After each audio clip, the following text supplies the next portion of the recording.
수사 기소의 완전한 분리, 이재명 정부의 123대 국정과제 중 세 번째, 수사와 기소 분리를 통한 검찰개혁의 완성의 핵심 내용입니다.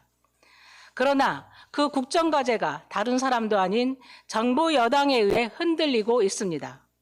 검찰개혁의 마지막 퍼즐인 형사소송법 개정을 재헌절까지 하겠다는 약속은 온데간데 없이 사라졌습니다. 누구는 7월 말까지 해야 한다. 누구는 8월 전대 이후 새 지도부에서 논의해야 한다.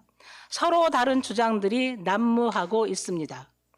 정청래 전 대표는 지난 6월 19일 최고위원회 회의에서 수사와 기소의 완전 분리는 민주당의 불가역적 당론이다.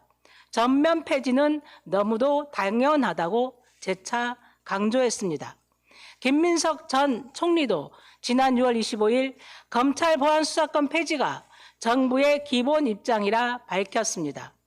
한병도 당대표 직무대행 겸 원내대표는 7월 7일 원내대책회의에서 보안수사권 완전 폐지는 민주당의 확고부동한 원칙이며 당내 이견이 없다고 했습니다.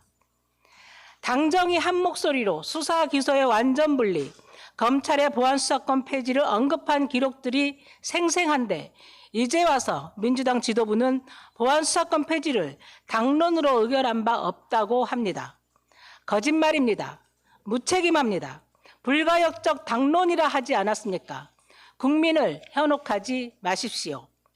갑자기 달라진 민주당 의총 분위기 심히 우려스럽습니다.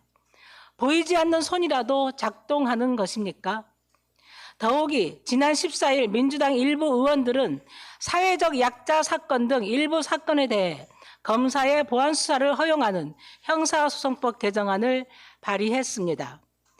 김학의 성접대 사건 벌써 잊으셨습니까? 한동훈의 처남 진모 검사의 후배 성폭행 사건을 덮은 게 검찰입니다. 약촌 오거리 살인사건 재수사에서 진범을 불기소한 검찰. 이 사건들의 피해자들은 사회적 약자들 아닙니까? 김건희 디올백 수사는 김건희가 사회적 약자여서 무혐의 처리했습니까? 이런 검찰이 민주당 의원들에 의해 사회적 약자를 위한 사법정의의 최후의 보루인 것처럼 포장되는 현실이 매우 씁쓸합니다.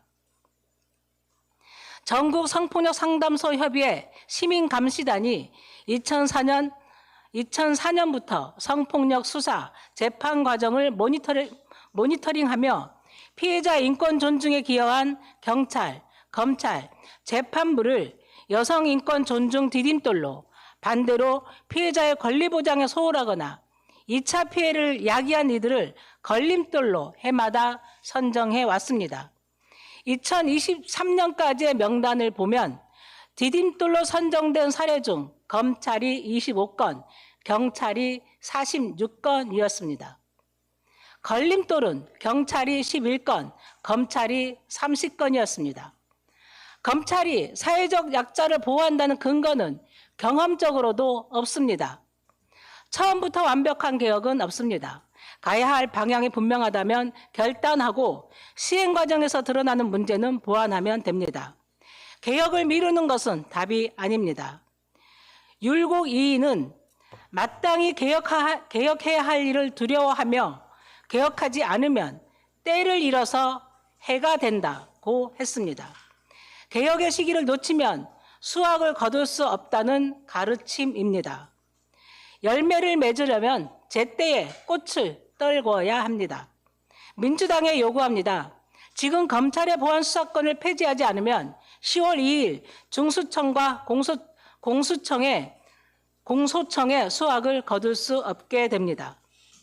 다음 주 열릴 예정인 본회의에서 형사소송법을 반드시 처리합시다. 사법정의 실현을 위한 검찰개혁의 성패가 민주당의 선택에 달려있음을 명심하시기 바랍니다.